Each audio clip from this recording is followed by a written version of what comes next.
It got into cups and on dishes. It got into sinks, stoves, storage. It was on food. It tainted water. If you lived where these dust storms hit, you lived with dust everywhere. You wore it, you slept in it, you ate it, you drank it, you breathed it. It was just there. You could sweep and sweep and sweep and still not get it all out. And then another one would come along and just ruin all your hard work anyway. And like you see like women and children like just sweeping, trying to sweep the sand out, just trying to get it out of their homes. Some homes were damaged irreparably by these storms and they were just made unlivable. It got into the houses, even those that were sealed up well. So it got into like every orifice on every surface. It was just constantly with you.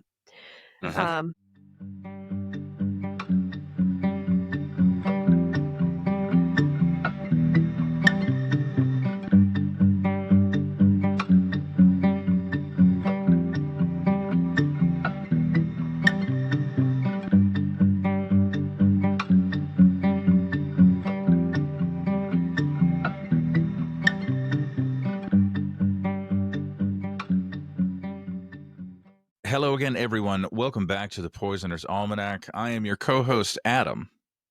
I'm Becca. I'm sick, so I sound horrid, probably. Adam just got over being sick, and now I'm sick. Yay! Is this any better? No. Also, when I'm sick, the Southern accent tends to come out a little more because I'm tired. And so if that happens... Because I'm tired, by God. Because I'm tired. Because I'm tired. I'm more tired than a rooster thinking it's dawn all day. That's not something we say around here. She made that up on the spot. I totally made that up. I did. But it sounds like something we would say. Oh, that's funny. Yeah, if you feed that dog gunpowder here, guard the back door all night. That feels more like an Appalachian thing. Or What's maybe the it's difference? a Valdosta or one of those rural Georgia spots. Rural. One of those one of those places I am scared to go. There's places that I am scared to go. So someone said that we should meet up at Lake Lanier. I saw that. What was that? Did Jay say that? I think Jay said that on the Patreon. Yeah, I haven't typed back yet, but I was like, I'll go to the pier, but I ain't getting in that water. Oh, I'm not superstitious. I'm a little stitious. I'm not testing it. There's way too many. I have heard so many stories. Way too many bodies in that water, baby. And they want to build a water park there. Sure. You guys do that. Okay. Is it a haunted water park? So I'm trying to think of what's new with me. Oh, my birthday was last weekend-ish. It was on Friday. We did it. It was on Friday. Yeah. That's right. Yeah, we did an episode. We did. And my brain hurts when I'm sick, so if I'm like confused, I'm with you. Just give me a second. It's buffering. I'm with you. It's all good. But yeah, I hope everybody is enjoying our expansion to video for the podcast. That's a big deal. All the cool kids are doing it, and we're going to start uploading entire video episodes to the podcast YouTube soon. So be on the lookout for that. Also, we have plans to expand to monthly live streams. So be on the lookout for that as well. We don't know what platform we're going to do it on. And also we're kicking around the idea of a private Discord for patrons. Yeah, I noticed that being in the discussions on Patreon. Yes. I haven't had a chance to respond to everything, but yeah. Do I sound as bad as I think I sound? You sound okay. You sound okay enough to do a podcast. You sound like you're just trying to make me feel better because you did the thing that you do that face every time that you're just trying to make me feel better. What face? You have a tick when it comes to your lying. So there you go. But I appreciate you trying to save my feelings. Well, you're welcome. But speaking of lying, ladies and gentlemen. Oh my God. You're still on this? Your Honor, may I approach the bench? What did you say? What do you think I said? As soon as we ended the recording on the last episode, ladies and gentlemen, distinguished guests, my wife immediately says, I lied. And I'm like, about what? My wife of 13 years now lied about how many words were in her research document for that episode. It's supposed to be limited to 5,000 so that every episode is not 4 days long. Because Rebecca, as many of you know, is autistic and inattentive ADHD. She can go down the rabbit hole like Alice in Wonderland. Also call me Becca. You called me Rebecca. Yes, it's pejorative. It's intentional. This is a scolding, my dear. Okay, John. Yeah. Okay, well, if you lie less, I'll have to call you Rebecca less often. Oh my God. Let me put it that way. Okay? So, as I was saying before I was interrupted by the suspect, she said, "Oh, I've got like just over 5,000 words." And I was like, "Oh, okay." Well, nearly 2 hours later, we end that recording and she goes, "I lied." And I'm like, "How many words did you have?" And she was like, 7,000. It was not 7,000. It was like a little over 6,000. And I'm not a suspect if I've already told you, yeah, I did it. It's not suspected anymore. The perp, if you will, the perpetrator. Yes, she lied to me and she forced me to look at her beautiful face and listen to her beautiful voice for nearly 2 hours. I did it for the people. I had to finish. Yes, and that Becca's brain, her neurotype, almost will not allow her to not finish an episode. It is an intrusive autistic trait. No, don't distract. Nope, don't distract. Ladies and gentlemen of the jury, please keep your focus. So anyways, I just want the listeners to know that you lied to me and you don't feel bad about it at all. She said, nope. I'm going to play the song of time. That is an ocarina, ladies and gentlemen. A little dusty, though. Mm-hmm. So anyways, that should catch everyone up as far as where our relationship is at. Becca has started lying. Maybe I'll return the favor. I don't know. What did you say? Okay. Oh, tighten there you go. First of all, sometimes you lie without even realizing it. You'd be like, no. And I'm like, yes, you did. Did I? Oh. I have no recollection of the events in question, Your Honor.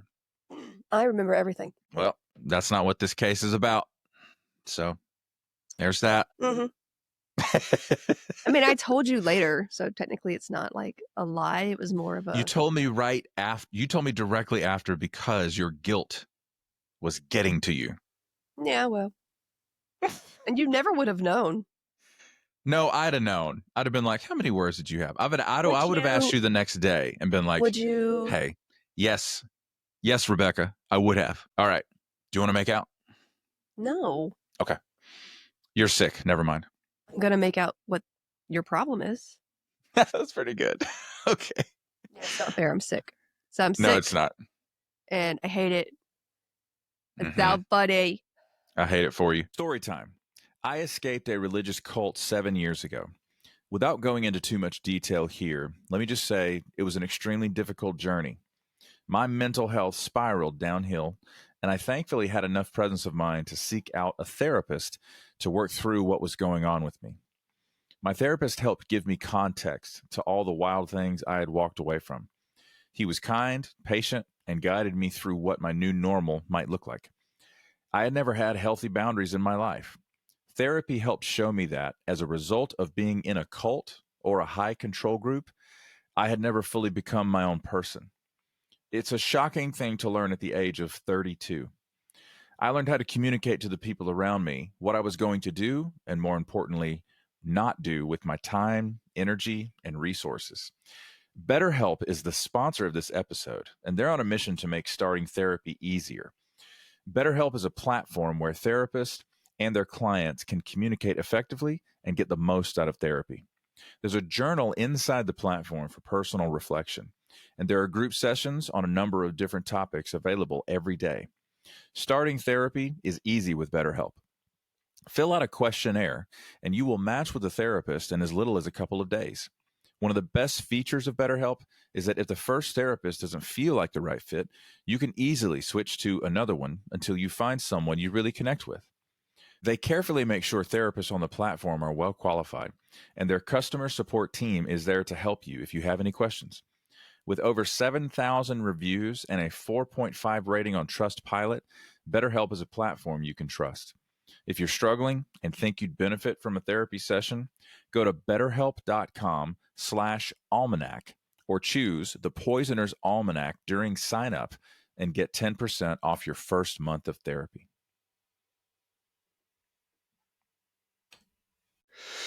Okay, so that brings us to housekeeping for the podcast. Oh boy, excuse me. Oh, I'm yawning because it's early morning before I go to work. Be sure to follow us on whatever platform you're listening on. Thank you in advance for leaving 5-star reviews on said platforms. Follow us on socials. We have links in the show notes for our joint socials and also the dedicated podcast socials. Link? That's so funny. You should hold him up every time I say that. Links in the show notes. Links in the show notes. Ayo. This is like Toon Link, but it's still Link. It's okay. He's a canon Link. We know this. It'd be great if you squeezed him and he was like, okay. All right. Be sure to follow us. Follow us on socials. I said that. Sorry, y'all. Oh, if you're listening on your phone, screenshot that and post that to your socials and tag us. We'd love to reshare that and interact with you guys. The Patreon is up and running. Link in the show notes to join there. Let us know what kind of content you would like to see on the Patreon, what kind of perks we could add. Perks include the option to leave us a voicemail that we play here on the podcast and react to in real time, and bonus weekly episodes that Becca pours her heart and soul into. Oh no, I'm Becca. Okay. Yeah, because the court case has been concluded. You've been found guilty on all charges, and I am in danger. It appears. I see that. I didn't know you were up here.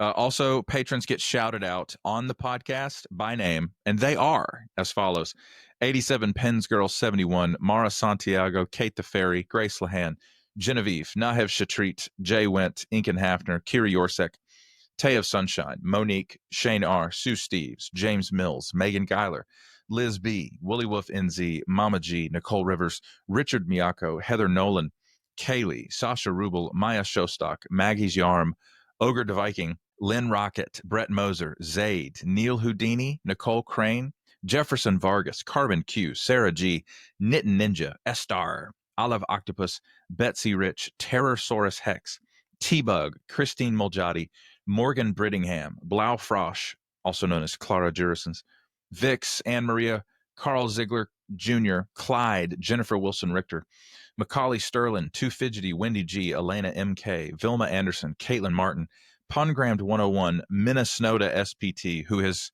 at this point gotten through her midterms. She had midterm exams, a bunch of them, so I'm sure she came through just fine. Tasha, Stuart Slattery, Prem Risen, Simone Valdez, Christian Scradergaard, Maria Anna, Bonnie, Omadi, Ryanel Alara, Kristen Arnold, Aaron Carey, Lynn Simpson, Melissa Emmel, Desiree Davis, Jennifer Ramirez Johnson, Dalek Party, The Warped Witch, Sometimes Jules, Mr. Slave, Dizzy Dancer, Creative Otter, Yadmit, Supergirl Sway, Rachel, Anya Brandt, Ebby, Leah Marie Matson, Lady Digitalis, Jesse, Shay 10, Julia Franzoni, Sparks, Gloria Eichmann, Thomas Huff, From Strings to Things, Soy Kasumi, Jessica Gasparini, Robert Jr. This name I don't know how to pronounce. Caitlin, Catalan, all the stuff I get from mispronouncing things. K-Talanin, if you could let us know how to pronounce this. Ron Catalan? Mack. What? Catalan? Yeah, maybe that's it. Ron Mack. And please welcome our newest patron. And I'm not sure how to pronounce this either. Donna Lancianese. Lancanese? Taking it Lon, easy? I'm not sure. Lontanese? So, Donna, if you would please Oh. send us a DM or a comment to let us know how to pronounce your name. Lancanese. It's not, it sounds like a rival, crime family in, New York in the 30s. They're feuding with the Gasparinis. They're feuding with the Gasparinis. It's like a West Side you Story. come to my house on the day of my daughter's wedding.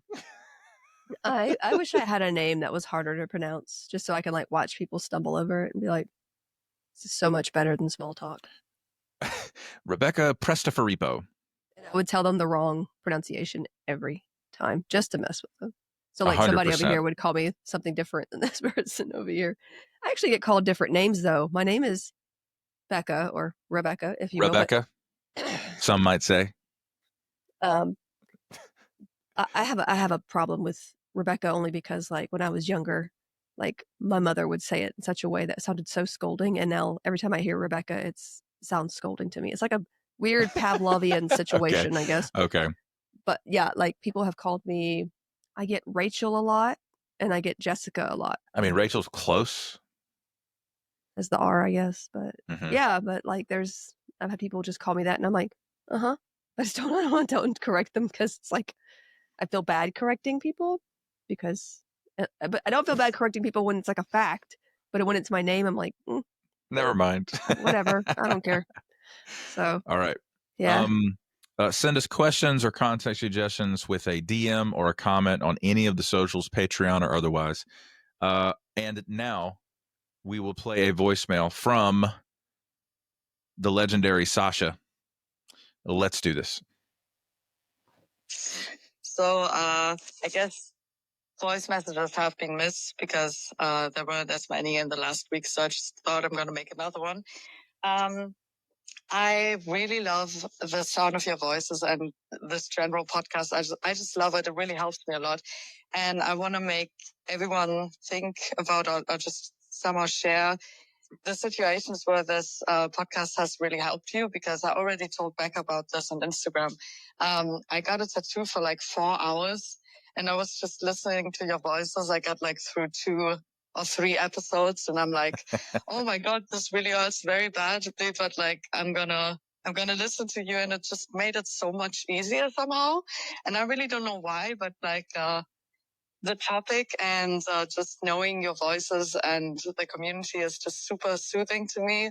And I'm super grateful for that because it worked so well. So now I think whenever I get a tattoo, I'm just going to listen to you because, yeah, I mean, it's not easy when you're getting a tattoo and you're super sensitive. And that really helped. So that was super cool. And yeah, I just find it funny in what situations we're all listening to your podcast, because you of course can't see that, but it's like so many different scenarios where you have joined in and been a part of the situation. Mm-hmm. Bye. Awesome. Thank they you, are so Sasha. nice. Yes. Yeah. I don't. Fun fact: I don't have any tattoos, but like Neither do I. not because like I've never wanted one. Like I have, but at the same time, it's like I always worry that like I want it now, but what if tomorrow I wanted something different? Or like, I guess I would, if that's the case, though, you put it somewhere you don't see it every single day, right? So, but it'd be cool. I'd like maybe a raven somewhere because I love ravens. Oh yeah, that would be you all day. So it's now confirmed that our podcast has an analgesic quality. We are opioid free. Analgesic. Yes. Non-steroidal, anti-inflammatory. Exactly. Podcast. Exactly. FDA approved. Tell you what. INSEP. We're INSEPs.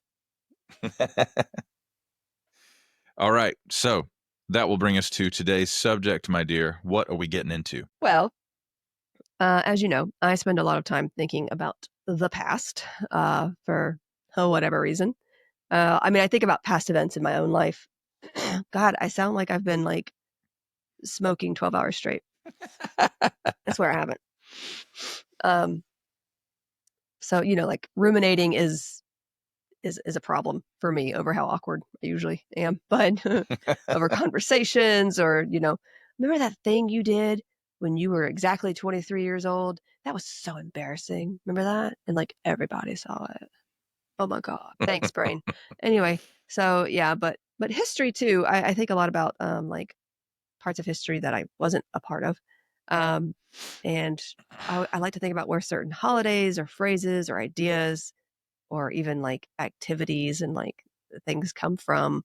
I remember studying up on weddings a while back and it being like, oh, like bridesmaids, I think originate from like the idea that you need someone to protect you from like the evil spirits that might try to attend. And, it's something like that. I don't know. I can't remember the exact phrasing of it, but yeah, like we get things like that from some place. The whole white wedding Sure. dress, I think it had to do with the fact that Queen Victoria wore a white wedding dress. I think it was Queen Victoria. And so everybody was like, yeah, white, that's the color for weddings now. Well, wow. In our culture, there are other like cultures, I think in Asia where they'll wear like red and stuff. So anyway, it's pretty cool to think about. And, but yeah, I'm actually not talking about weddings or any of that. So I don't know why I went on that topic, but it's context. Yeah, context. So, or like just even like past wars and disasters and just try to calculate like how we could prevent such things happening again. Unfortunately, I couldn't prevent such things because I'm just one person. And all of this is probably a waste of time thinking about all this, except for when it comes to the podcast, I guess. But I compare present events to the past and just look for patterns. And people are typically pattern followers for the most part. I'm not saying like they never diverge, but typically you can like see a pattern and be like, okay, this person's going to respond this way to this. I already know it. But that's helpful to me and those who are like me, I think. So, yeah, I usually use those specific patterns to know how to act or what to say around them. So I guess that's masking in a way. Is that masking in a way? Well, no, because masking means I'm acting a different way. I've never been good at the whole masking in that way, but but I say all this because I've been thinking about how much the early 1930s, well, honestly, all of the 1930s must have sucked for a lot of people. Not just in the U.S. either. I mean, like the Great Depression, it affected many places beyond the U.S. We tend to think about the U.S., but I guess because we live here, but it affected more than just us. Yeah. And it's not just because of the Great Depression. I mean, that itself was rough, but also because of other things that were happening at the same time, including prohibition in the earlier parts of the 30s. I mean, you could even have a safe drink to, drown your sorrows with, like if you were getting wood alcohol, like illegal alcohol, it likely had, methanol in it, not ethanol. And it could kill you or make you blind or whatever. So couldn't even have a drink, just to relax if you're into that sort of thing. But also if you lived in the south central parts of the U.S., namely the high plains of Kansas, Oklahoma, southeastern Colorado, northeastern New Mexico, and some of the panhandle of Texas as well, you also had to deal with what was later called the Dust Bowl. And it affected other states too, because this dust got swept around quite a bit. It actually affected a good bit of Canada as well. It went all the way as north as parts of Canada. So, wow. Yeah. And the Dust Bowl, like the terms phrasing was actually coined in 1935 by an AP reporter by the name of Robert Geiger. If I've gotten your name wrong, just think about the time I got Robert wrong as well, because Robert's an easy name to say. Yeah, my mouth just sometimes does things. Words are hard. Yeah. So, but this would later be described by many historians to be the greatest ecological disaster of the 20th century. It was bad. And I feel like we may learn about it in a couple of lessons in like middle and high school, but I've come to realize, and it's not just the US, I'm sure it's not just the US, but we don't like talking about our failures. But I feel like we definitely should talk about our failures, because that's how we learn and grow and like not do those things again, right? Mm-hmm. So for some reason, it's like you have to go look this stuff up if you really want to know all about it. So we have discussed prohibition because of the effects of toxic methanol or wood alcohol used in place of ethanol in beverages. But I want to also discuss the Dust Bowl, because the drought alongside huge and terrifying sandstorms, well, not storms, these were dust storms, really, brought famine and illness in quite a few ways to a lot of people. And this is probably, like I said, a subject that you only have heard a little bit about. Or if you've read certain literary works, John Steinbeck's The Grapes of Wrath, I'm sure people have probably seen the movie at least, but John Steinbeck also wrote Of Mice and Men, and that book was really hard for me because it was like, no. But he also wrote Grapes of Wrath, and a lot of his settings were like areas of hardship. And so in this one, you see like a family that's kind of immigrating to get away from the situation occurring with the Dust Bowl. This is happening during the Depression, things like that. And I have to say, you had is it Ken Burns' film about the Dust Bowl? You had it on the TV. What was that? Saturday night last week? Yeah, and probably. They had many people that were much older who were children during that time, and their firsthand account was just, I mean, it floored me. They spoke about, oh man, the respiratory illness that children developed, that adults developed, and the only way to save them was to get them to, 500, 1,000 miles away. Yeah, we're gonna talk about all that too. It was wild. It's crazy. Mm-hmm.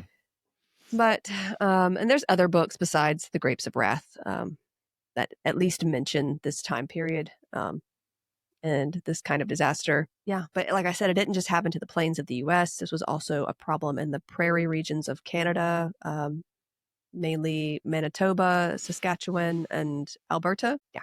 So, but the people living in the U.S. plains area were literally choking and suffocating on dust for this entire decade, the ones that stuck around.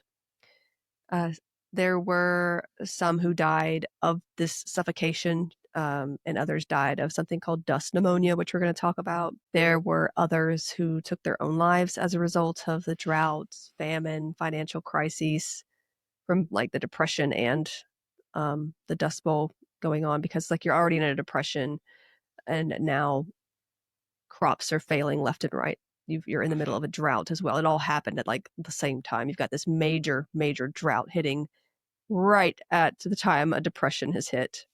Yeah. It was a perfect storm, quote unquote. Yeah. I imagine the mental health was awful in a lot of ways. And another contributing factor that I never knew until that documentary was, the depression had started, the stock market had crashed, but the farmers in the Midwest, usually their answer to, rising prices was to plant and harvest more wheat. Their answer to dropping prices was the same, to plant and harvest more. So they were literally like, the ecological implications were never on their radar. So they were just like planting because the price was dropping so far, and they were like, oh, well, we got to get more product so we can, pay the note to the bank on the farm, blah, blah, blah. And actually part of the problem was overproduction in the beginning too. So, and we're going to talk about all that. We're going to talk about like how the government tried to deal with these things. And yeah, so definitely going to get there, because I'm also talking a tiny bit about the Depression, because I feel like we need the context of that. So, but yeah. So you've got them losing crops and livestock. The livestock would starve because there's no grazing areas, that kind of thing. Now, in total, this disaster led to around 7,000 deaths. Most of them were from dust affecting their lungs. So they got the dust pneumonia. There was a lot of damage to farms, homes, and just families, altogether. So let's talk about how it came to this in the first place, because this place wasn't always so. I don't want to say it wasn't always barren, but it wasn't. These dust storms weren't a thing that just happened like all the time. Yeah. So now drought, that obviously can't really control that too much, but so the disaster was caused by a combination of drought and human factors. The weather in the area was subject to change between periods of drought and to like unusual amounts of rain, like here and there. So it was just kind of really unpredictable. It typically this area, I don't know, this is a big area really, but the regions within this area usually receive like 20 inches of rainfall annually. And it's also really windy. Like, it's the plains, these winds are carrying lots, everything across. So during an earlier period of European exploration, the area was labeled as a great desert and not suitable for the kind of agriculture they were used to, in Europe. It was believed, however, after some wet seasons, that this would be a great place to plant crops and gain some agricultural sort of footholds, especially with the population growing. And, I think them believing that dark times are behind us. No matter how many dark times are behind you, though, there could be more just up ahead. You like that? I'm going to use that in a book. My wife's sense of humor, everyone. It's a little bit cliche. It's a little cliche, isn't it? So, yeah. Now, the old saying was, the rain follows the plow.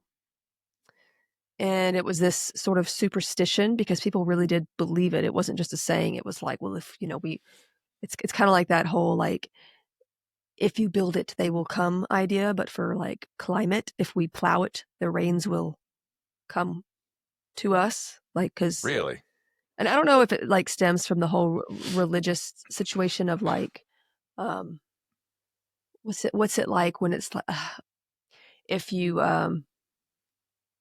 I don't know, it's some sort of superstition really. And I'm sure it stems from someplace, but yeah, this was actually used by real estate agents and the government to make all these false promises of abundance. Like, yeah, if you just go out there and make the land ready, the rain will be there. It'll be fine.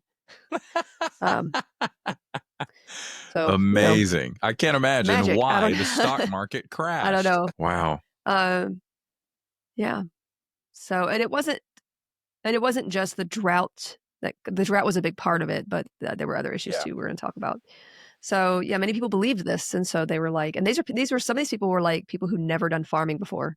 Some of these people had never done this before. They were just like, well, I got nothing else, so guess I'll try that.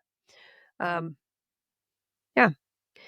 Now, the soil there, though, when wet enough, would be good for growing crops. When wet enough. You understand? Now, for understanding of why so many came to this area to farm as well, like sometime before all of this, the federal government had put an act into play known as the Homestead Act of 1862. So like even in like the mid and late 1800s, people were moving out this way, sort of kind of exploring what they can get from the land and all this. But this act granted 160 acres of public land to those who settled the area. So it's like kind of an incentive. Now, claimants were required to improve the plot by building like a dwelling, a home, and cultivating the land for like this minimal filing fee. There's always a fee. I swear to God, there's always a fee. Even today, it's like, oh, you want to pay that bill? If you want to do it online, it's going to be $15. And I say $15 because that's how much it would have been to pay our HOA fees online. I was like, no, I will mail you a check. Yes. Speaking of, I just settled our insurance claim on the roof damage from last September. I had to mail a check. Yes, from Hurricane Helene, which came 300 miles inland. Okay. We do not have hurricanes where we live. Yeah. And they let me know in the email with the final invoice there will be a 3.5% charge if you want to pay online. I said, I have stamps. Right. Yeah. Well, honestly, I think that's why our power company here, it's called Georgia Power, right? Mm-hmm. If you go and look at like all the things you get charged for, it's this fee, this fee, this fee, this fee, this fee. And so like you end up with a power bill that's like $400 or $500 a month. And then people are That's like, right. but here in the South, it's like, well, just don't use your AC. It's 100 degrees Fahrenheit. Sure. We'll get right on that. And if we do that, we will smell like garbage all day. Yeah. One of the worst parts about the hurricane was people had no power. We had no AC. Honestly, I can go without internet. I can go without TV. I can live the whole, writing letters. Oh, how art thou, Sarah? I can do all that. I can do that. I don't care. Sarah. I don't know where the accent's coming from, but yeah, I can do that. It's the heat. The heat is incredibly, and I'm not exaggerating. People die in this heat. They do. They do it. Not just here, Texas, the South. It's hot. It's humid, and you can get sick from it. It can kill you. So it's like it's no joke. It gets and stays around 98 to 100 degrees Fahrenheit here in the summer. Yes. And sometimes through the fall. Mm-hmm. With near 100% humidity. So we don't die. That's right. That's right. So, we use AC in the South because it would be child abuse not to use AC in our house. That's true. If you want to smell like a swamp, don't use your AC. There literally is no choice. And Georgia Power is a monopoly. If any Georgia Power executives see this podcast, screw you guys. Yeah. They'll probably just raise the price. It's fine. Probably so. So yeah, you can either turn the AC on or go to the hospital later. Either way, you're going to get charged and probably Those lots are your of fees choices. on top. That's right. So yeah, and I'm sure there's people who live in very cold regions who have the same problem during the winter when they have to run the heat, right? Because the cold is, extreme temperatures either way can cause some harm. So yeah, we do use AC a lot. And I'm telling you, if you're like, well, that's crazy, then you haven't been to Georgia or any place in the South in the middle of summer or fall. We get maybe 2 to 4 weeks of cold weather every year here. Otherwise, it's hot, it's humid, bugs are everywhere. Some of these bugs are like humongous. Flying cockroaches, we have those. They're not fun. Kill them with daylights fire. Out of you. Yes. So, and you know what they love? They like hot, humid weather. Fantastic. So I'm just over here, just in a rage. I'm sorry. It's not even that hot yet. It's been like upper 80s, low 90s, and I'm like, this is actually pretty nice. But soon, the heat's not here yet. Get hot. It gets so hot that children who like to play outside don't want to go outside. They don't want to. It'll get that hot. That's right. That's how bad it gets. Okay, I'm getting off the subject. I'm sorry. I am sorry. It's fine. It's our podcast. We do what we want. But yeah. So, yeah, they get land. There's this incentive. They're supposed to improve upon it, but you can only do that if you can, right? So you build a home, you try to cultivate the land, and you get a fee. Okay. And, you get 5 years of continuous residence on that land. That's part of the process. So after 5 years on that land, the original filer was basically entitled to the property free and clear. So you pay this fee, but then later you're supposed to get this free and clear. Also, there's also a small registration fee later for that, though. So there is a Okay. fee. So you get it free and clear after another fee. Awesome. Now, this was slightly amended by the Kincaid Act in 1904, which stated that one section of public domain land could be acquired free of charge apart from a modest filing fee. Then there was the enlarged Homestead Act of 1909, which increased the amount of land offered from 160 to 320 acres to basically encourage people to settle and create farms in this area. I guess like the original bit of land was like not, I guess, encouraging enough, so they just added more to that, which makes sense if you want these people to have animals and larger farms and stuff. You need all that land. So. Then, of course, there was the whole idea of manifest destiny, which was this sort of doctrine, really, because it really was doctrine that said that God had destined us to expand west, right? And fill the country, bring your politics, your religion, your economy with you. Not the politics. For a small registration fee. I'm just kidding. But there probably was a fee for that too. Who knows? Probably. The fee was dysentery. I'm just kidding. I don't know. Actually, dysentery has been back in the news lately. I don't know if you've seen that. I haven't. So there's that. Yeah, it's been back in the news. So stay safe out there. Maybe not manifest destiny. Now, the phrase came to be used as this sort of excuse later, really, for the driving out of Native Americans, taking their land and all that, because, of course, like, they felt entitled to do that. And not just take their land. I mean, there were many atrocities done to Native Americans, Native peoples. Now, the original idea for the Plains area was to start fresh, for these people, with land supplied to them for a fee. And this sounded perfect. So settlers did move to the area and started up these farms and these ranches. Now, some of these farmers, like I said, they were trying all of this for the first time. They were not very experienced. The idea of being given land in order to work at this time was appealing if you really had no other prospects. And even those who were like experienced with farming weren't experienced with farming this land. Does that make sense? Like this was a different soil. This is a different land. Geography. It's like here in Georgia, we have clay. It is hard to put anything in the ground here, apart from like pine trees, right? And I'm sure like you can with like one of those, what are they called, augers or whatever? Like you get down deep in there with something sharp and something that you can move around. But if you're just digging with a shovel, it is hard to get through that clay. So a lot of people who garden here typically get like little box gardens and soil and all that fun stuff. So, it's just different places have different kinds of ground.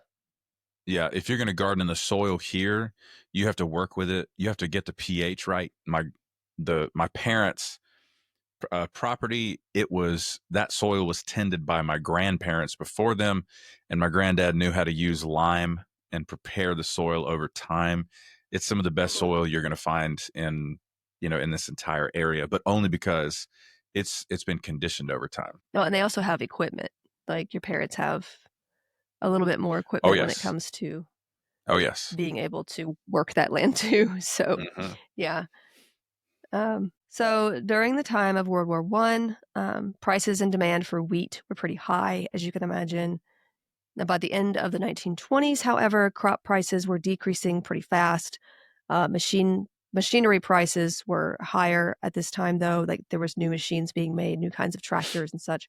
So this land that was not really ideal for agriculture was continually being pushed to its limit with these new machines, these tractors that did not exactly till the soil in a healthy way or like conserve soil in a good way. Like it was very like, it just tore it up basically. Yep. And so they believed that in doing this, they would be rewarded with good crops faster, But what they got, however, was dust, a lot of dust. especially with the drought that came along. And I know you can't really like predict that kind of stuff all the time, but the now the economy only got worse. And of course, the Great Depression started with the Wall Street crash on Black Thursday. I say started, but it was more than just the stock market crash that caused the depression. But that particular Black Thursday was on October 24th, 1929. This great crash led to the Great Depression, which lasted until 1939. There was later Black Monday and Black Tuesday, like the very next week, really. There've actually been a few Black Mondays in terms of economics. So another reason to banish Mondays, I suppose. Yeah, let's get rid of Mondays, if you don't mind. And let's get rid of Mondays. It's fine. So with things being as bleak as they were, that tracks. The depression didn't just happen one day, though. Like I said, it wasn't just the stock market. The stock market, wow, Stark. Tony Stark? Sorry. The Stark market. You have to say Stark market from here on out. Oh Sorry, my God. I don't make the rules. Stark market? Mm-hmm. That's it. The stock market did lose around 85% of wealth around this time. It's a big number. That is insane. 85%. People panicked. Yeah. The panicking actually made some of it worse. There were some formerly rich guys that ended up leaping from windows to end it all.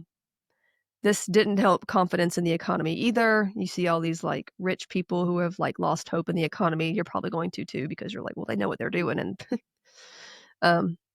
everything's bleak for them, so it must be bleak for me too.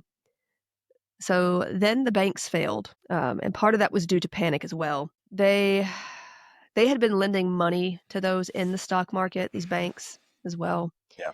There were some other contributing factors that had built up, including overproduction of industries, including farms too, because for a while it had been booming. So then you had the consumer debts. I mean, farmers had debts too.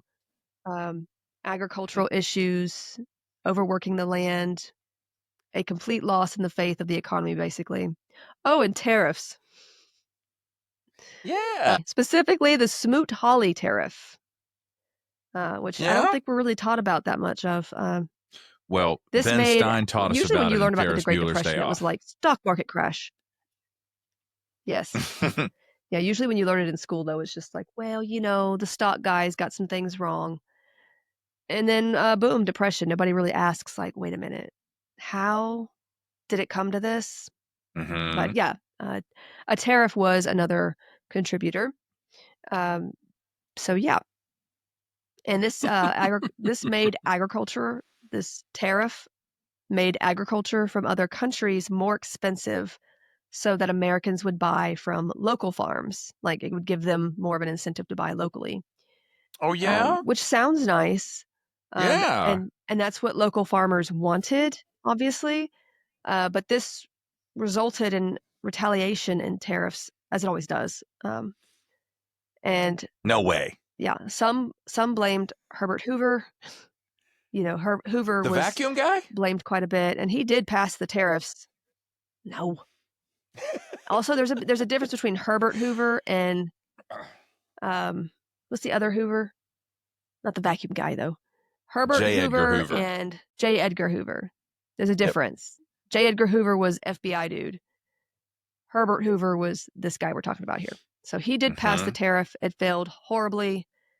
And he started actually asking for corporations to not cut wages. And I believe he did so with good intentions.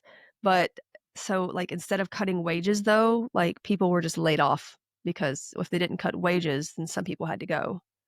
Right? Like that was it was one or the other with them. This obviously was not really better, because some went from decent wages to nothing. I like my computer changed that to northing, and all I can think about is that guy that tries to do the Australian accent. Nor. Oh, nor. Ar, nar. Northing. Ar, nar.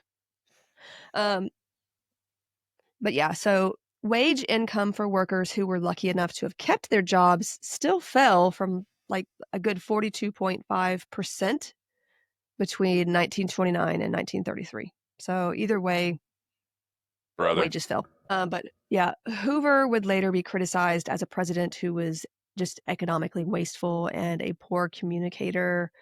Many saw him as unfeeling and as like the one fueling trade wars with this tariff that he had tried to make. It didn't go well for him. So, yeah. So, yeah, the tariff did help in the creation of this Great Depression, among other things. Those who were homeless and penniless because of the Great Depression actually started banding together across the nation, including in what is now Central Park in New York. And they had these like camps or shanty towns called Hoovervilles. Mm-hmm. So named after, who they believed had like caused them to lose all this money and stuff. So I mean, total financial so collapse. That's just a little. Total financial collapse is going to be laid at the feet of the highest ranking elected official, no matter what. Yeah. And he had something to do with it. He did. I mean, yes, he made some bad decisions. He made some bad calls. Mm-hmm. There were other things involved as well, so it all kind of came together. And yeah. So that's just a little look at the financial climate that all this is taking place in. Yeah. Because it does matter. Now, by the time that FDR, Franklin D. Roosevelt, was inaugurated president on March 4th, 1933, the banking system had completely collapsed. I think he actually tried to institute a bank holiday. He called it a bank holiday. And I know today that means, we get off work. But like at the time it was close all the banks, get your crap together, figure out what needs to close permanently. Let's figure something out. Like he put a lot of things in place to sort of try to get things back together. Either way, I think everyone who knew anything about economics knew it was going to take some time, obviously, especially with the actual climate being the way it was with the drought in certain areas. So, yeah, but it had completely collapsed. Nearly 25% of the labor force was unemployed. This is about 12,830,000 people. And that's not counting farmers who also lost farms and thus jobs and homes to foreclosure. So that's just the, people in cities and such. Also, prices and productivity had fallen to a third of their 1929 levels.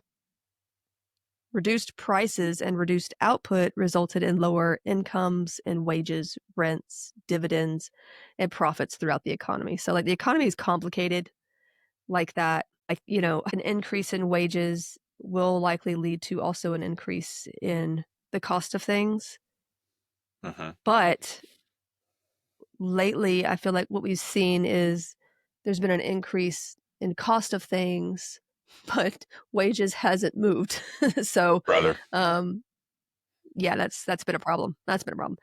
Yeah, that's not the way it works. That's the excuse. That's not the way it works. And I'm like, but then you like learn the way it works, and it's like, okay, how come? It should not these be guys over here are making billions? Yes, it should never be that much of a mystery. I don't begrudge anybody expertise. I get that. I believe in expertise. But it should never be quite that complicated for the people who are the lifeblood of the American economy. I'm sorry. The middle class is who buys stuff. Well, then Jeff Bezos exists because of the middle class, because we buy all kinds of stuff on Amazon. So if the American government wants to continue to benefit from our work ethic, from the lives that we're trying to build, they need to just streamline some stuff so that we can succeed. Well, honestly, though, like if we didn't got no money, then we can't buy no stuff. If we ain't got no toes, then we ain't got no rolls. You remember that movie? Men in Tights, anybody? That's perfect. Yes, let's go, girl. So, yeah, and such a great movie. Did he just say Abe Lincoln? I watched that as a kid too. Of course you did. No, I didn't say Abe Lincoln. I said, hey, Blinken. Yeah. So no, you should. I watched the movie as a kid, and Hard. most of that stuff just went right over my head. Oh yeah. You watched Die Hard when you were like 6. Yeah, I did. So my mom loved that movie, so of course I watched it. So I knew a lot of words early on. I had a very A lot of diverse words, you say? vocabulary quite early on. A lot of words. But yeah, and like I think we just saw some of this too, where it was like, I was reading something on Facebook about, I think our school board just had a meeting recently, and it was like a 3.5 hour meeting. And no, I didn't go to it. I was just looking at some of the notes, I could never. And I think they said they wanted to bring this rate, like 15% raise to like the officials within the education, like this, that were working in this certain area. But like for the teachers, that means a certain thing. But then for like people who are making already $300,000, What a like joke. that means something completely different, right? Like they're going to get paid. Their raises are going to be a lot higher. So, like it sounds equal and fair, but it's like, okay, like I don't know. Anyway, but moving on from all that, yeah. So now you've got factories shutting down, farms and homes were lost to foreclosure, mills and mines being abandoned. People were going hungry. I mean, people were dying of hunger, malnutrition. The resulting lower incomes meant the further instability of the people to spend or save their way out of crisis.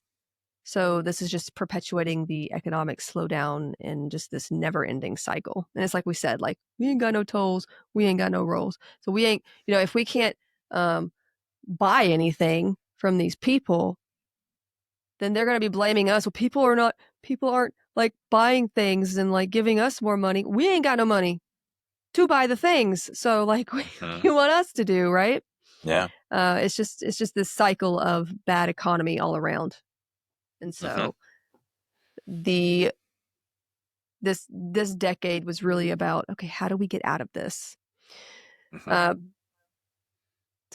So it was known at the time when people were settling in this area that these windy plains were not exactly would not exactly work with the old styles of farming. So like this irrigation style farming would not be really possible in this region. That would be later dubbed the Dust Bowl. So from the jump, like crops that were drought resistant were typically chosen, and a method known as dryland farming was standard for this place. So there's no surface water or even water beneath the surface of the ground, especially after they plowed it all up. And they would have to rely on the rain and collecting rain for the watering of crops, right? And it sounds easier. It sounds like an easier process when you look it up, because like you just go out there and plant, the rain comes and just waters everything, bada bing, bada boom, right? But then there's drought, as began in 1930 in this area, and it was a bad drought. When there's no rain, you can't water the crops. No watering of the crops fail, right? But yeah, real estate promoters at this time, when people were trying to settle this land too, though, the people were trying to, get people to come out here and do this, to settle and to farm and stuff. But real estate promoters were often exaggerating the amount of rainfall in this area, suggesting that the region's climate had like permanently changed and the agriculture would be profitable. Like they were making all these promises that just weren't true. I'm pretty sure some of them got in trouble for this too later on. But real estate, that was real estate for you. So, and again, they used that phrase, rain follows the plow, which it's not true. It reminds me of that superstition about daffodils. Like if you see a daffodil, you're going to die. Yes. I mean, of course, back in the day, that was the Middle Ages. So, I mean, it could have been true. So these promoters also knew that the soil in the Great Plains was pretty fragile at this point, and prone to wind erosion. Like they kind of knew this, especially when dry farming practices were employed, because like they weren't getting enough rain, and they were also like exaggerating how much rain was coming to that area. But they downplayed all these risks just for the sake of getting people out there and their own business. So now people who heard such promises, came looking for this promised land, but it was more barren than anything else. There were no trees, or much greenery at all. Not exactly what you would think of when it comes to a land of abundance, right? Mm-hmm. What typically inhabited the land before this were these native grasslands, and the roots of these grasslands usually held the soil and the moisture just underneath in place. Like Mm-hmm. it made things stable, really. But by the early 20th century, much of that grassland had been plowed under. Like it was gone. Like they had just destroyed all of that. So, and then the United States entry into World War I, you know, we talked about it, like wheat was booming at that point. So there was a huge demand for it. Farmers everywhere began to push those lands to their limit, and which meant more plowing under and over the grasslands with these newly invented tractors. And these tractors just chewed up huge amounts of land at like really fast rates compared to what like the horse-drawn plows had been able to manage. That's right. But at the same I time, was like shocked. the plows with the horses, they like furrowed the land, not just right. Like it's different. Right. So yeah, I was shocked by the degree from the Ken Burns film.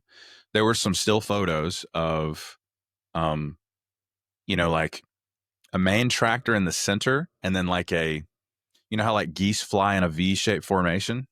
They would tether several furrow plows to one tractor, and I mean it was like 15 rows wide, and I mean they're just going for it. I was like, wow, they're really mechanized at this point. I was just surprised to see that. I thought that would come later, maybe after World War II or something, but like they weren't messing around. There were lots of machinery out there. Well, I feel like that's the same thing that happened with World War I, though, because you've got like trench warfare meeting tanks at that point.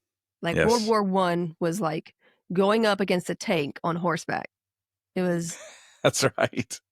It was crazy, right? And it was also the chemists' war. So you've got like all these chemical weapons being made now. So it's like, it's like these two different timelines just smashing together. Yeah. It's kind of crazy. So.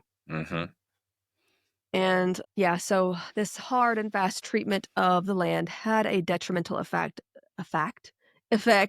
on the soil rather than a beneficial one. The overgrazing of multiple herds of cattle also didn't help. So you're destroying these grasslands. You're destroying the native native grasslands, and then you've also got cattle who are eating up anything else. So then in 1930, we've got this severe drought that hit the Midwest and the Southern Plains states. Now, this drought was the worst ever in the country, and it affected 27 states severely. Like it was just awful. Came at the worst time. It was just bad. It was bad. Yeah. What was supposed to be this promising soil to grow crops just dried out and became powdery dust that could easily be picked up and carried around. Yeah. So the rain may have been absent, but the winds were not. And they picked up this topsoil turned to dust and carried it everywhere. The wind eroded the landscape, carrying the dust that was once held by those roots of those native grasses.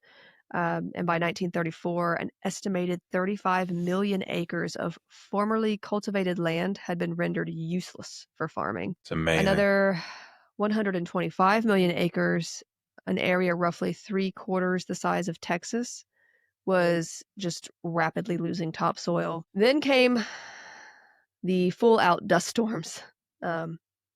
These were often labeled or called black blizzards because of the people that experienced them, what they looked like, what they felt like.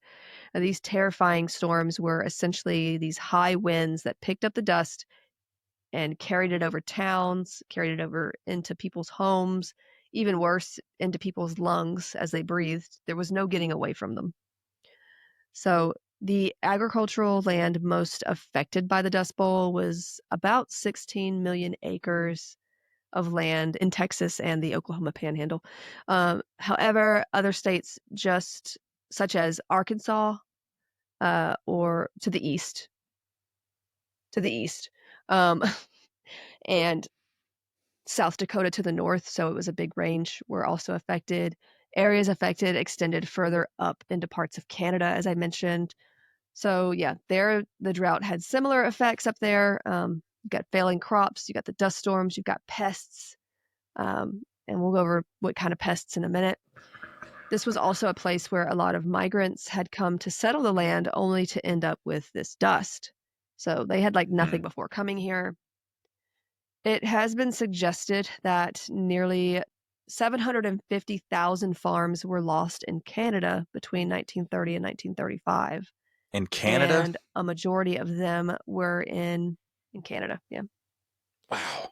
So the majority of them were in southeastern Alberta and southern Saskatchewan. Mm-hmm. In some areas, this time was known as the Dirty 30s because everything was just dirty. Dirt was everywhere, right? Makes sense.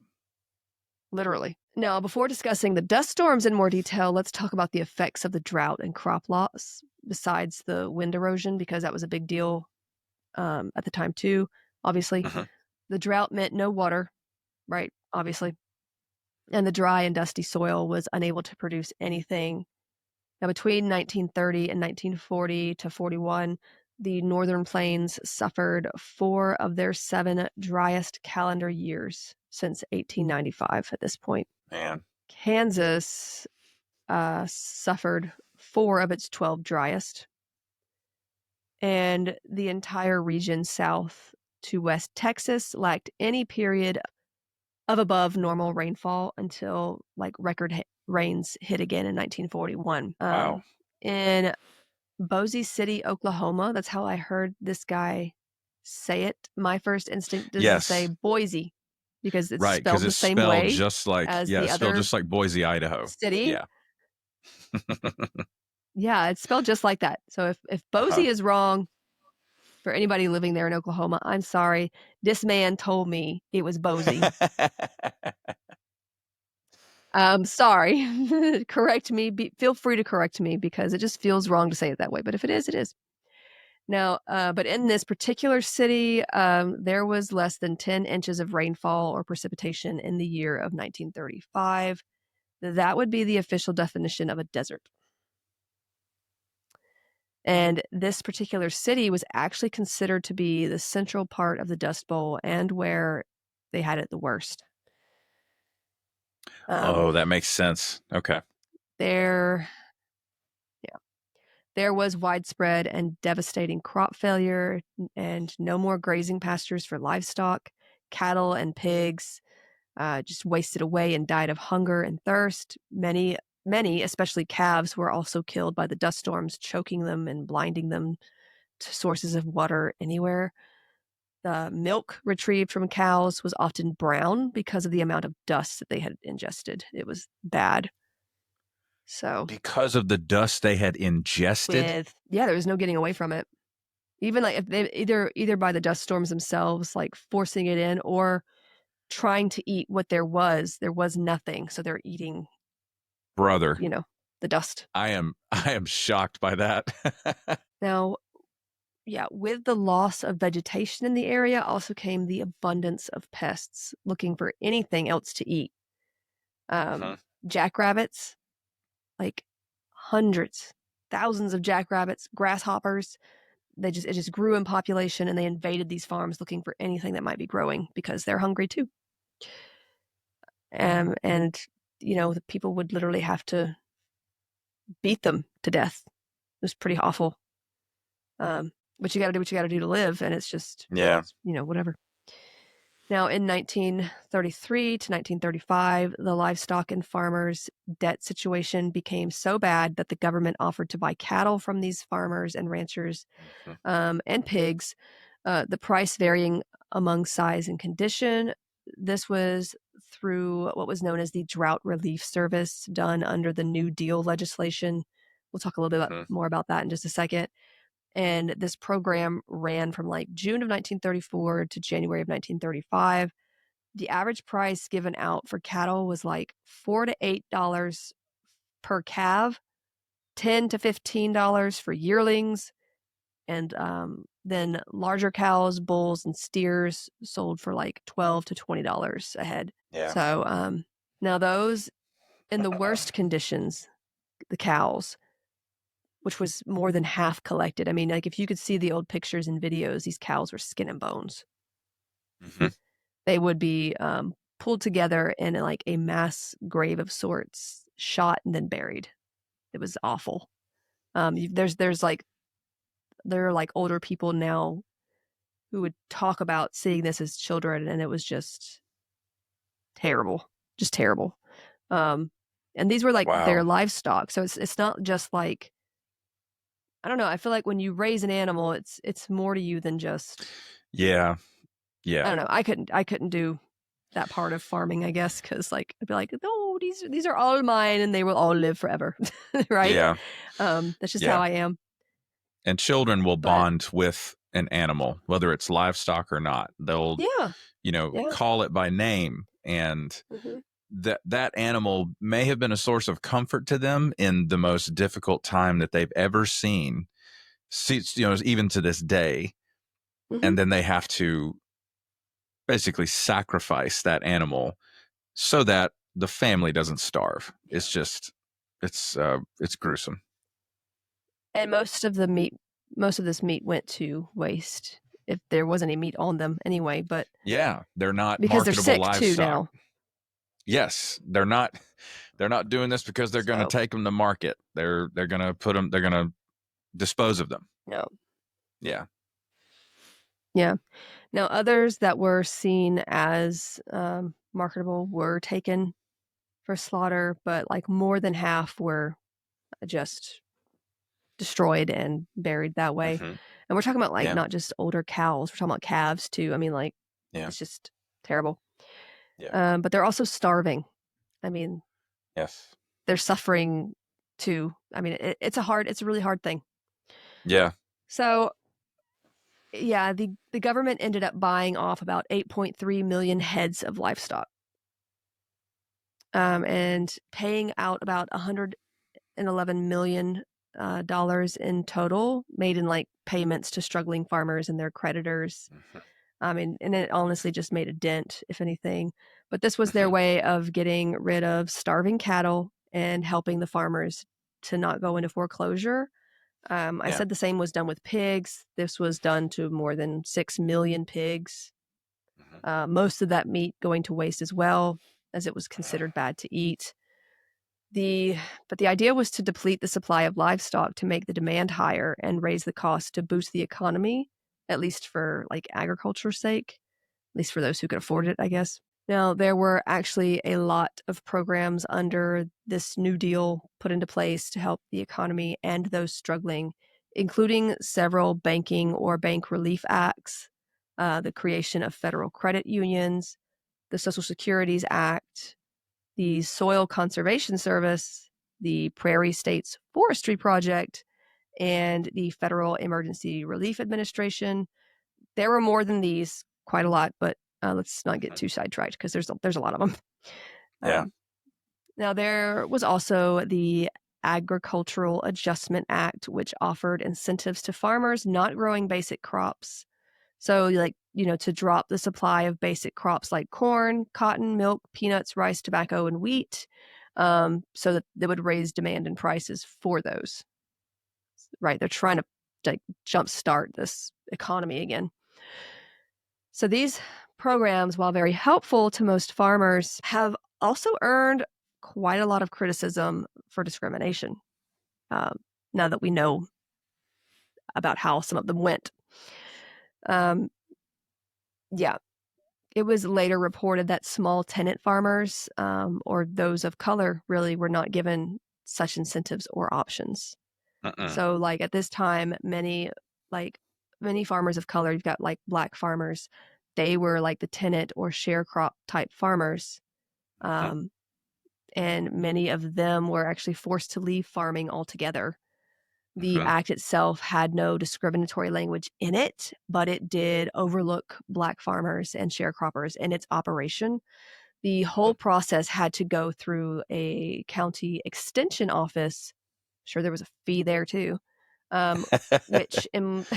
which basically employs these agents who were supposed to teach farmers how to get benefits and payouts, who also put forth these members of committees for appeals and complaints. So you've got like this, like you can go learn about what you can get, but this place also puts forth the source of people who you can go to for complaints if you have any. Right? Yep. So those appointed were pretty much all white, wealthy landowners. Yeah, baby. So and they didn't exactly give fair hearings. They also don't have a perspective beyond their own. Now, some counties did have Black men as agents. However, they were not allowed equal power to help or to appoint committee members. So there's like no representation to help with anyone of color who had a complaint, right? And at this time, I feel like it's sort of a dog eat dog, right? Like it's the Depression. People are just like, well, screw these people over here. I need to get what's mine.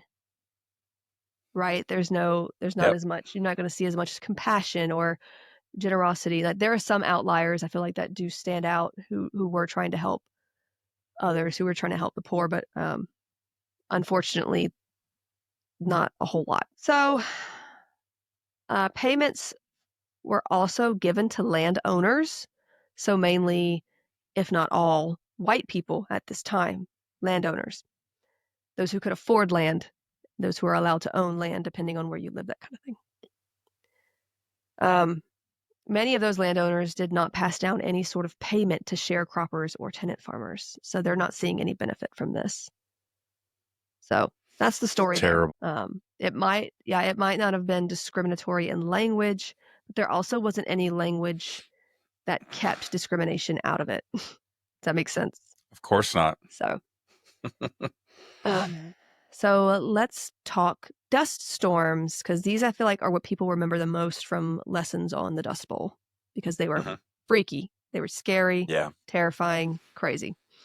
Now these started in 1930 after the drought had begun and the soil was torn up and dry. We've already got like this dust laying on the ground, right? Like the ground has been torn up by these machines and all the overworking of the land.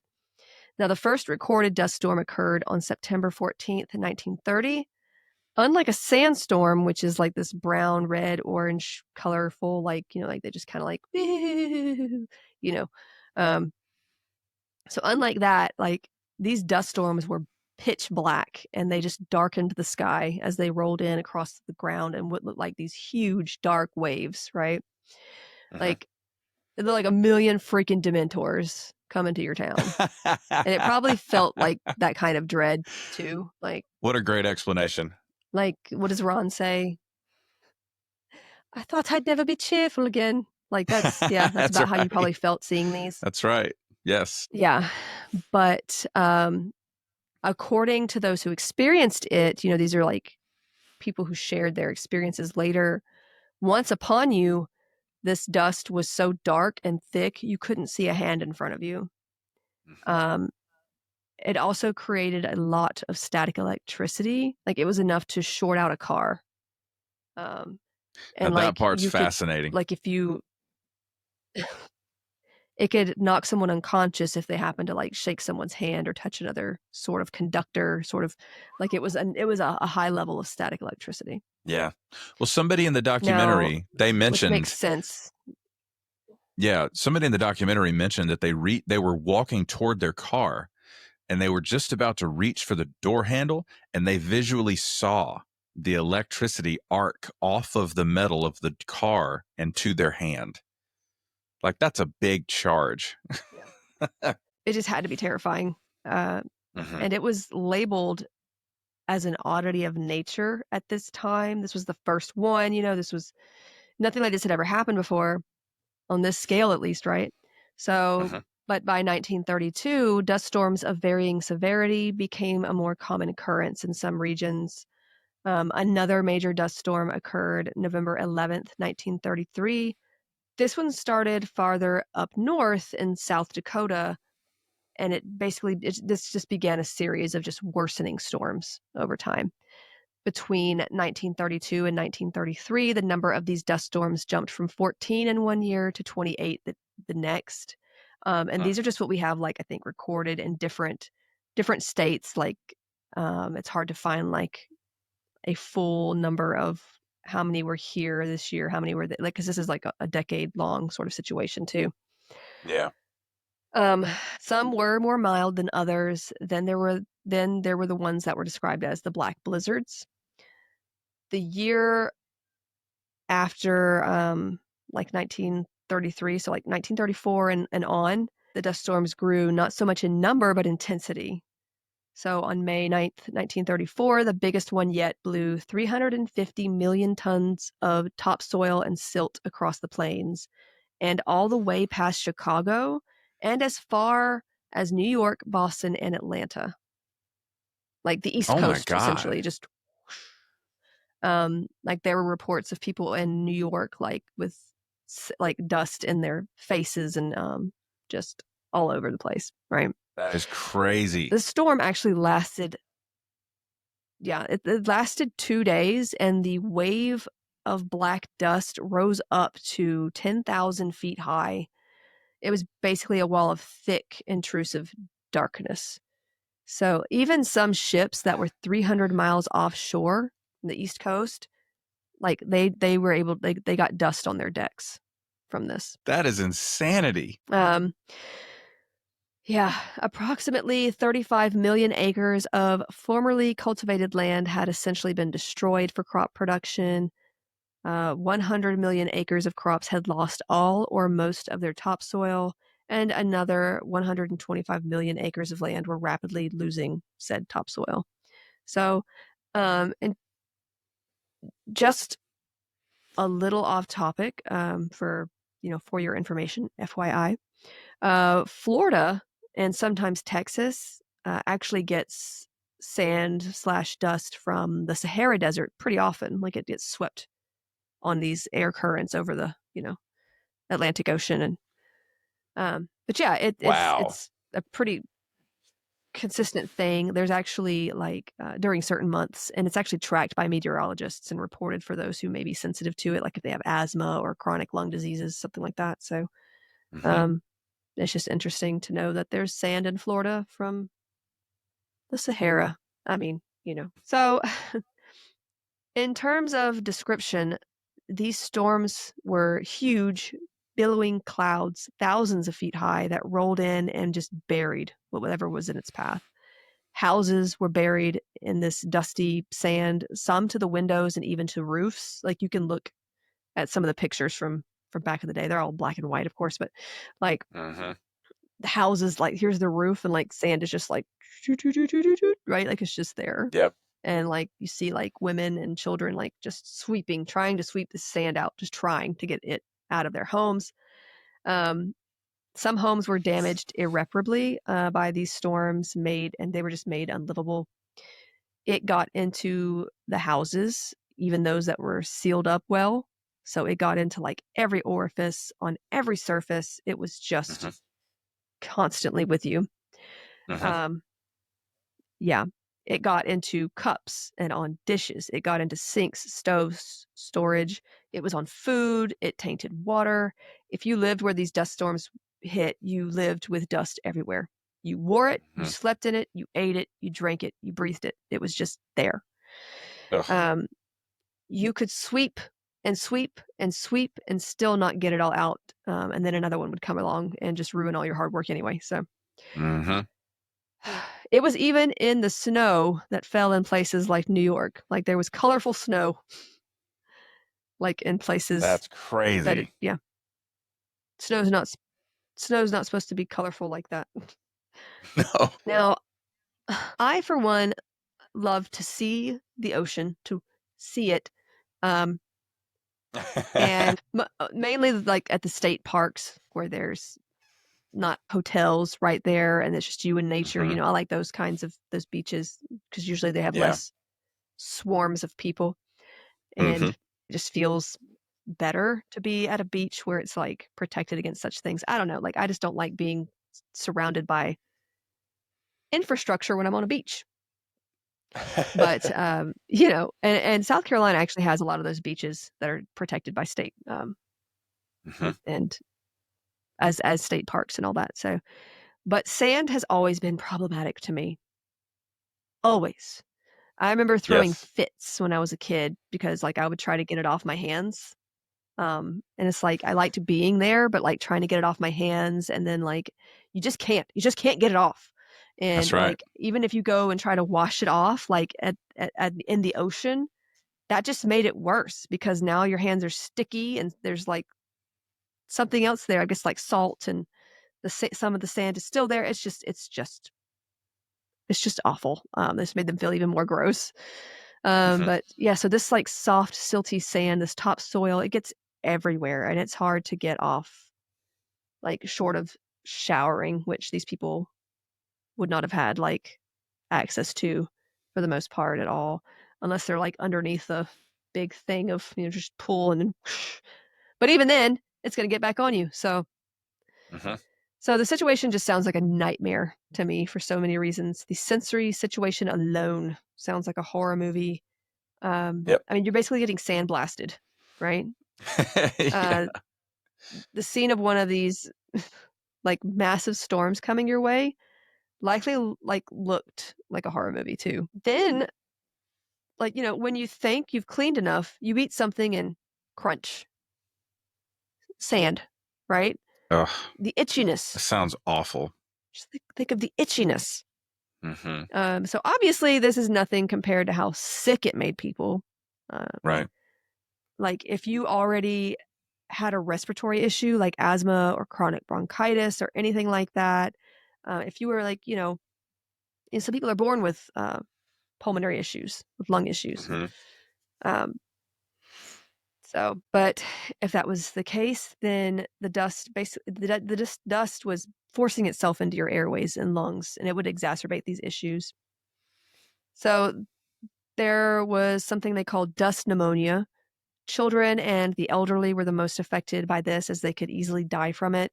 It was a form of silicosis, and you may have heard something like that with like mining silicosis, that kind of thing. It was just basically, it's due to this dust invading and just coating the airways and the lungs. You've got symptoms that include fever, body aches, difficulty breathing, nausea, and coughing. And there were 6,500 to 7,000 deaths from dust pneumonia by 1935, mainly in children. Yeah. So it's a lot. In one report that I read, there was an infant named Ruth. She had just reached her first birthday, and she had been diagnosed a little earlier with whooping cough. And the doctor was advising the family, like, you need to leave the area. If you want her to be healthy again, if you want her to live, you need to leave this area because it's not going to be good. But they had no money, they had no resources. So like when the dust storms were getting worse, it's not easy to leave when all that's taking place. Dust was literally blocking roadways, railways. I mean, if you got no money, it's hard to leave. Like, it always makes me laugh when people are like, well, if you don't like it, then leave. I'm like, okay, you're going to pay for that because that's expensive. Sure. Right? That's expensive. You can't just get up and leave everything. It doesn't work like that. Anyway, but they finally left the area when they could. They made their way to Oklahoma, which was still rough, but it was less so than where they had been. But the baby had already breathed in so much dust. She was hospitalized the day they reached Oklahoma with dust pneumonia. She had broken ribs from coughing so much. But she oh my God, ended up dying later that same day. Yeah. So she passed away good that day. Lord. And just hours later, her grandmother, who was miles away, still in the Dust Bowl, also died from dust pneumonia. So it's just like the young and the older are dying from this. Yeah. And this is like, this illness is pretty vicious too. So basically with silicosis, like those in mining are also at risk for, this dust enters the airway and lungs, and you've got like the macrophages, I'm talking about those little cells. They go chomp chomp. Yes. These little helpful. Do that again. Do that again on the screen. Immune cells. Chomp chomp. They're really cute under like microscopes. I like macrophages. They're great. Yeah, they're that's going to be Kirby, a clip. Except they don't like. They're just chomp chomp. Yes, that's going to be a clip. We're going to post this on socials. Macrophages remind me of Kirby. It's a little different, but You It's get what I'm science. saying, right? Except for they Yes. don't become the thing that they, maybe they're not like Kirby because they don't become the thing that they chomp. So, Oh man, educational and material Kirby's only cute around too. this I don't know. podcast. So Yeah, he's super cute. now, but the thing along with this is like the macrophage dies. Sorry, Kirby, and the dust / silica is released again. So another macrophage can, and then the cycle keeps repeating itself. Yeah. But with this cycle, now you've got these cytotoxic enzymes building up after all these macrophage deaths. So this form of silicosis, it could kill children within days to weeks, as opposed to, say, the silicosis found in minors, which can take some years, down the line. And also they're being exposed to this constantly. Like it's always That's with right. them. Right. They don't have to go to a mine to experience it. It's there. Yeah, the pathogen that's causing the illness is constant. There's no relief from that pathogen. And this was unfortunately becoming all too common in the areas really. And deaths from malnutrition were also rising. You've got people who don't have the money to eat. They don't have their farms are dead. Their cows are dead. There's no crops. So even illnesses such as measles and influenza were like riding these winds and dusts to like travel and infect others. They found, like, first of all, y'all know me and measles. I will continuously tell people it is one of the most contagious illnesses we know of. Yes. So like now it's got an ally in all of this, wind and dust and people trying to like escape. Yeah. So not much could really be done for those with dust pneumonia, and the hospitals were scarce. I mean, the Red Cross did open more emergency hospitals, but nothing could really be done to cure dust pneumonia. I mean, short of just sort of trying to make them comfortable. Pulmonary edema became a problem as fluid would build up in and around the lungs from all that inflammatory, response going on. And some resorted to making their own cough syrups. And some of these cough syrups included things like kerosene. So you've got, and other chemicals, Yeah. And they're giving this to children too. So it's just, they're trying anything. They're probably hearing like, I mean, come on, you go on Facebook and there's probably groups like mom groups that are like, I heard that if I give my kid this, it'll prevent this. And it's like, my littles. Oh my gosh. And if it's a nutritious meal, will keep them healthy, cool. I'm down with that. But if it's like, yeah, just put a little kerosene in that and you just get a spoonful and you just put it in their mouth. Oh, mine love it. That's not, don't drink kerosene. Don't do that. Or give it to your children. It's just not. But at this point, it's like they're trying anything. Their intention is, I don't want my kids to die. And I have nothing else to try. That's right. Which rhymes in a very morbid sort of way. But well played. So they're just really trying anything. Those who lived still had debilitating complications. So even if you lived through this whole dust pneumonia, you've got like complications throughout the rest of your life a lot of the time. You've got scarred lungs, you've got chronic bronchitis, chronic coughing. It just stayed with you. And all of this affected animals as well, like with the wildlife, both wildlife and domestic. So, and I know what some are thinking, why not just put on a mask? Well, they tried that. Yeah. This sand gets everywhere. No mask will protect you from it. The Red Cross distributed 17,000 masks to those living in these areas, but the sand just got into them as well. They were filled with sand and became uncomfortable and ineffective. Like you would take them off and it's just mud on your face. Others tried Vaseline around the nostrils to sort of catch it before it entered the airways. That didn't work either. There's just too much. Those who had no access to masks tried wet cloths or sponges over their faces. And this was even less effective than the masks. People tried putting cloths under door frames and around windows to keep it out. It did not help. The dust still came in. People would have dust in their beds when they woke up in the morning. It was just awful. It was everywhere. Yeah. Those who did make it through or avoided dust pneumonia were often left, like I said, with scarred lungs. You've got all these chronic respiratory problems. Others, literally thousands, began to leave during this time as well. For cities like LA, like in California, they were going without plans. This is the Depression, and they're going to be like, you know what? We have no other choice. Let's just see what happens. So they're moving out west, and they're going to hopefully try to find a job. Over 500,000 were left homeless because they had to abandon their homes and farms with little to no plans, basically. But as I mentioned, it's still the Depression, and life there in California was not much easier considering jobs were scarce, the wages were awful. About a fourth of those living in the Dust Bowl regions would leave for other cities, mainly California, between 1930 and 1940. So it's about like 3.5 million people moved out of the Plains states to do this. In just over a year, over 86,000 people migrated to California. This number is more than the numbers of migrants to that area during the 1849 gold rush. Wow. So, migrants abandoned farms in Oklahoma, Arkansas, Missouri, Iowa, Nebraska, Kansas, Texas, Colorado, and New Mexico. But all of them were generally called Okies, kind of like, I guess, Oklahoma, but like even if you were from like a different place. So it was either Okies, some were called Arkies or Texies. It didn't really matter where you were from, though. If you were just one of these people that came out of the Plains area, you could get called any of these.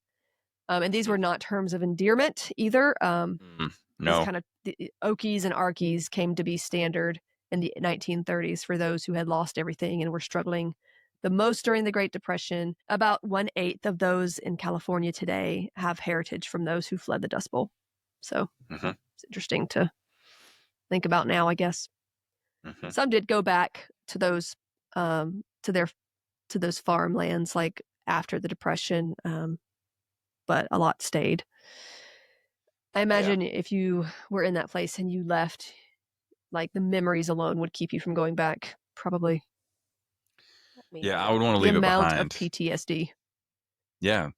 Well, you can't honestly, you can't go back unless the place has ecologically and environmentally recovered. You have to be able to farm. And if that's not a possibility, there's no reason to go back. 1935, the worst of the storms occurred. April 14th of what that year would become known as Black Sunday. We're running out of days. We need a Black Saturday and maybe a Black Wednesday, I think. That's all that's left. We had a Black Wednesday. We have Black Friday today, but that's something totally different. Black Friday is a choice. You want to go out there and get in a fight over a TV, you go for it. That's your choice, but I'm not doing it. Thankfully, that's calmed down a bit with like online sales and stuff happening. But people gonna people. But this particular Black Sunday in 1935 started out like a really nice day. It was nice. It was warm. There was little to no wind at all at the beginning of this day. So people were like, okay, no worries. Pretty decent. Everything sucks, but it's going to be okay. Well, maybe. Anyway, so this quickly changed because a cold front blowing down from the direction of Canada picked up huge amounts of dust and just carried it in a wall of black down the Great Plains at about 60 miles per hour. I mean, and this is where you get this is the area now too where I think we would call Tornado Alley, because you've got these cold fronts coming down. You've got the warmer air from the Gulf of Mexico coming up, and it's just as my daughter would explain it, she loves tornadoes, loves them. Oh yes. But so it's a windy area. It's windy. Different things are happening meteorologically. I said it that way on purpose, just so you know. I can't say it for real anyway, so meteorologically. Nailed it. First try. Meteorologically. You're getting it. I try to say it too fast. So now, so this weatherly. No. Okay, No. that's not a synonym. No. No. So you've got you've got all this dust coming at you at like 60 miles per hour, right?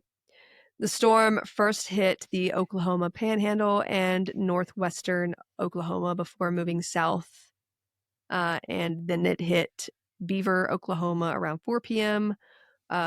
Boise City, I guess it's Boise City, excuse me, around 5:15, and Amarillo, Texas around 7:20 p.m.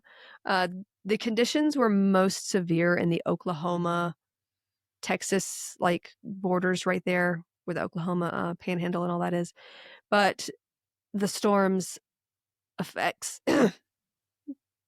wow, Oop, little the dust in your storm's throat. effects, a little bit, were also felt in surrounding areas. So most people were not expecting this at all, especially with what the weather looked like.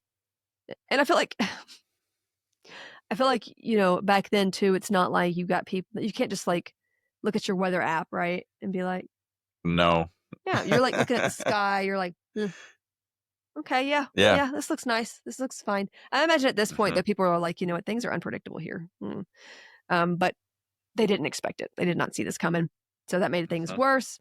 Animals, including birds, fled the area, screeching. It was, you probably could tell maybe it coming from that. Like the animals are acting funny, something about to happen. You know, but yeah, static electricity was so powerful, it was affecting the animals as well. Now, the temperature inside this enormous dust cloud, once overtaken, it dropped by 30 degrees. Wow. If you were inside of this thing, it just dropped, and the visibility was just nil, nothing. The winds stayed at 60 miles per hour within, and the dust was falling downward, really hard. It was suffocating. It caused immense economic and agricultural damage. It is estimated that 300,000 tons of topsoil were displaced from the prairie area. And the dust storm finally wound down near the U.S.-Mexican border around 4 to 5 a.m. on April 15th, excuse me.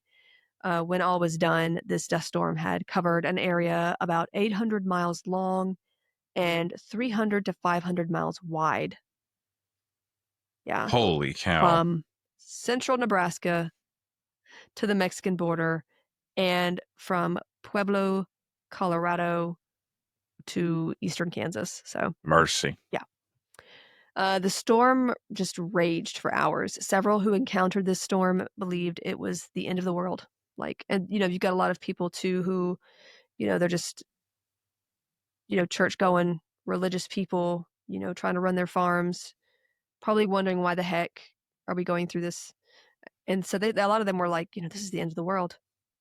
Now, the sun finally reappeared late in the day, but it had this violet greenish hue. It just looked, yeah.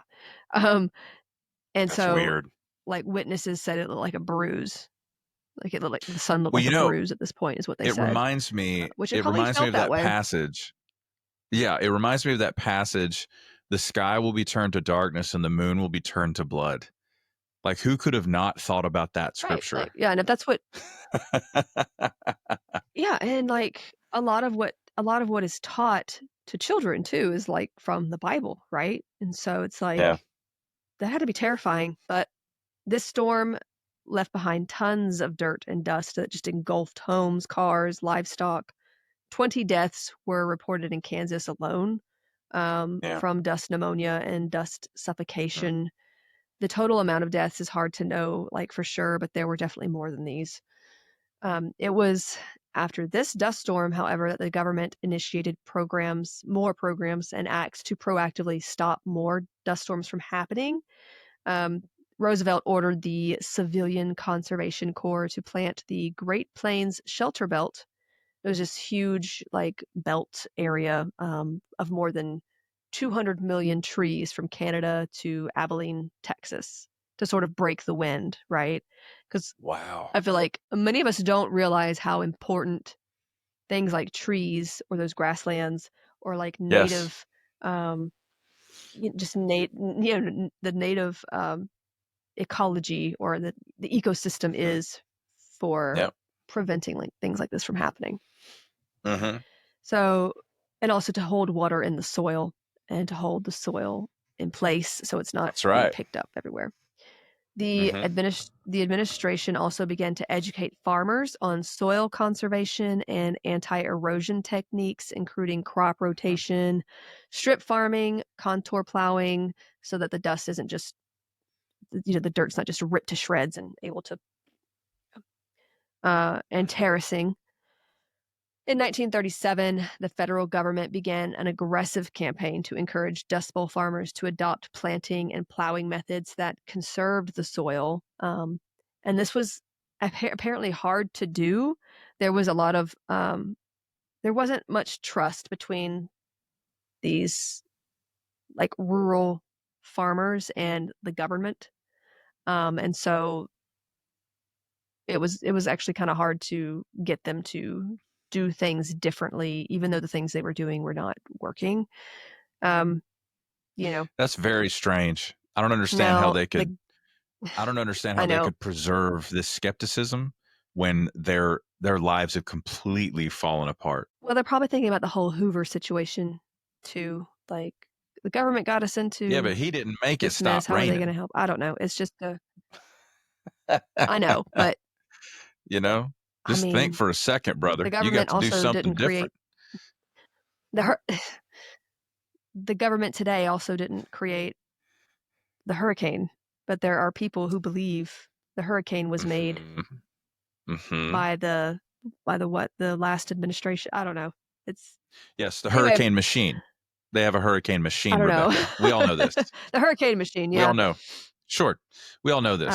And we shouldn't have to say this, but that's nuts. Well, here's the thing.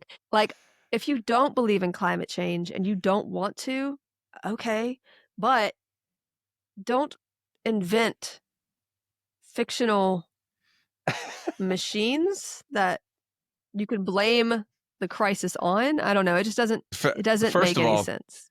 Like, I get it. There are. If that's true, that means we've probably also cured cancer. So, I mean, we are winning. Well, like what gets me is like, don't you want to take care of the planet? Like, what's wrong with taking care of the planet? I don't understand why that's such a big. But like, it just feels there are groups of people who will do anything, including invent science fiction. Yes. Then believe that maybe we should do something about this climate crisis we're in. Kind of. And I get it, like the whole Day After Tomorrow movies, like those don't help. Like it doesn't happen like that. Right. Like that's not that's not a great way to teach about, because that's not true either. But it's just I don't know, it's just weird to me that people are like, you know what? Hurricane machine. That's what did it. And it hit all these states for a reason. I mean, because the ocean is right there. Like it just, I don't know. I'm sorry if I'm talking about you. I'm so sorry. It blows my mind. Like, I'm not trying to like make fun of anyone. I'm really not. It's just, it's but you really make it hard so easy to hear that sort of thing. Well, it's hard to hear that sort of thing and think it's not satire, that someone's not kidding, right? When I first heard that, I was like, wait, you think that's true? Okay. Wait, you believe that, huh? But like I said, I am not trying to make fun of anyone. I'm not. Come on. A hurricane machine, that's not what happened. So anyway, where was I? Now the government paid reluctant farmers $1 an acre. So it would be about $22 an acre in 2024 to use new methods. So like they were literally like, okay, I know you don't trust us. What if we pay you? You ain't got no money, so you can't say no to that, right? And by 1938, the massive conservation effort had reduced the amount of blowing soil by 65%. So this did help. Mercy. Like the land still failed to yield a decent living, though. I mean, it had already been through a lot. In the fall Yeah. of 1939, after nearly a decade of dirt and dust, the drought ended when regular rainfall finally returned to some of these areas. The previous decade, like, just had lasting negative economic effects either way, But even over the long term, the land's agricultural value just failed to return to pre-Dust Bowl levels.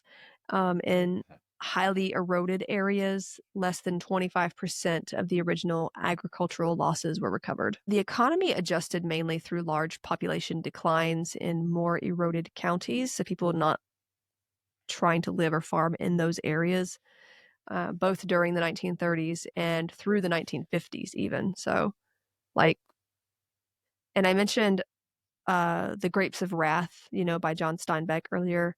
It's kind of based on a little bit of this, where like it's following this family who are just immigrating away from this drought-ridden area. There's other literary examples that are connected to the region as well and these events. There's a folk singer by the name of Woody Guthrie, Yes. who lived. Yeah. He lived in this area. He experienced the Dust Bowl, including the storm on Black Sunday. He actually wrote quite a few songs in relation to his experiences. There's a number of photographs taken during that period that are pretty famous these days, including one titled Migrant Mother. Like, you could see, like, I think in that photograph is of a woman whose husband had died. She had like numerous, like 6 or 7 children, and she's just trying to like survive, like with her kids, right? And you can see the look on her face is just, it's weariness, and it's awful. Yeah. Now there's actually still programs today in place to teach farmers to conserve the soil, because honestly, it's important to realize that we're not immune to something like the Dust Bowl happening again. Like, if we do like similar things to the land, or if a drought just decides to, like, the rain just decides to be like, oh, not here. You can't really always control that. And I know, like, there's the whole idea of, what's that thing called? Is it rain seeding or something like that? That's another, like, people tried to use that to say, like, well, they did this so they could totally make a hurricane. It has something to do with it has something to do with hurricanes. Anyway, it has everything to do with trying to stop drought by getting the clouds to produce water, like to make it rain. Yeah. So, and yeah, but that's the Dust Bowl. It was dusty. It was in a bowl. It was not a bowl, but right. but like, just and it sucks, and I hope it never happens again. And I hope, I don't know, it was hard times.